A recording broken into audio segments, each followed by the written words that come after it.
പുതിയൊരു വീഡിയോയിലേക്ക് എല്ലാ മാന്യ പ്രേക്ഷകർക്കും സ്വാഗതം. ഇന്ന് ഞാൻ നിങ്ങളുമായി പങ്കുവെക്കുന്ന അപ്ഡേറ്റ് ന്യൂ ജപ്പാൻ പ്രോ റെസ്ലിംഗിൻ്റെ ന്യൂ ബിഗിനിങ് എന്ന് പറയുന്ന ഇവൻറ്റ് ഇപ്പോൾ കഴിയുകയുണ്ടായി. ആ ഒരു ഇവൻറ്റിൽ നടന്ന 2 മത്സരങ്ങളുടെ റിസൾട്ടിനെ സംബന്ധിച്ചാണ്.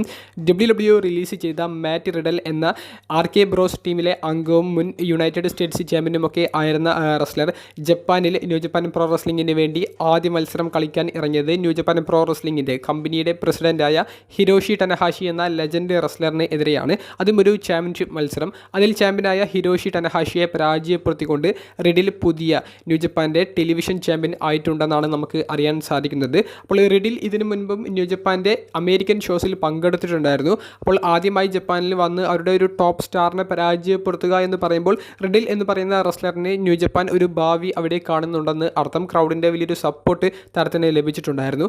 അതുപോലെ തന്നെ പിന്നീട് നമുക്ക് കാണാൻ സാധിച്ച മറ്റൊരു മാച്ച് റിസൾട്ട് എന്ന് പറയുന്നത് ഡോൾഫ് സിഗ്ലർ അഥവാ നിക് നെമത്ത് എന്ന് ഇപ്പോൾ അറിയപ്പെടുന്ന റെസ്ലറിനെ സംബന്ധിച്ചുള്ളതാണ്. അപ്പോൾ Dolph Ziggler versus David Finlay തമ്മിലുള്ള മത്സരമാണ് IWGP ഗ്ലോബൽ ചാമ്പ്യൻഷിപ്പിന് വേണ്ടി നടന്നത്. ഈ ഒരു അപ്ഡേറ്റൊക്കെ മുൻപത്തെ ന്യൂ ജപ്പാൻ പ്രോ റെസ്ലിംഗിൻ്റെ സ്റ്റോറി ലൈനുമായി ബന്ധപ്പെട്ട് ഞാൻ നിങ്ങളുമായി പങ്കുവച്ചതാണ്. നമ്മുടെ വീഡിയോസ് കൃത്യമായി ഫോളോ ചെയ്യുന്നവർക്ക് അറിയാം. അപ്പോൾ ബുള്ളറ്റ് ക്ലബിൻ്റെ നിലവിലെ ലീഡറായ ഈ ഒരു IWGP ചാമ്പ്യനായ ഫിൻലി ഈ അടുത്താണ് റെസ്ൽ കിങ്ഡത്തിലാണ് ഈ ഒരു ചാമ്പ്യൻഷിപ്പ് വിജയിച്ചത്. അതുകൊണ്ട് തന്നെ ഈ ഒരു മത്സരത്തിൻ്റെ എൻഡിങ് എങ്ങനെയായിരിക്കും എന്നുള്ളത് എല്ലാവരും ആകാംക്ഷയോടുകൂടി കാത്തിരുന്നതാണ്. കാരണം ഡേവിഡ് ഫിൻലി പെട്ടെന്ന് ടൈറ്റിൽ ഡ്രോപ്പ് ചെയ്യുമോ, ഡോൾഫ് സിഗ്ലറിൻ്റെ ആദ്യ ന്യൂ ജപ്പാൻ പ്രോ റെസ്ലിംഗിന് വേണ്ടിയിട്ടുള്ള മത്സരത്തിൽ പരാജയപ്പെടുമോ, അങ്ങനെയുള്ള പല തരത്തിലുള്ള ആശങ്കകൾ ഉണ്ടായിരുന്നു. അപ്പോൾ അതിനുള്ളൊരു ഉത്തരം നമുക്ക് ലഭിച്ചിരിക്കുന്നത് നിക് നെമത്ത് പുതിയ IWGP ഗ്ലോബൽ ചാമ്പ്യൻ ആയിരിക്കുന്നു എന്നുള്ളതാണ്.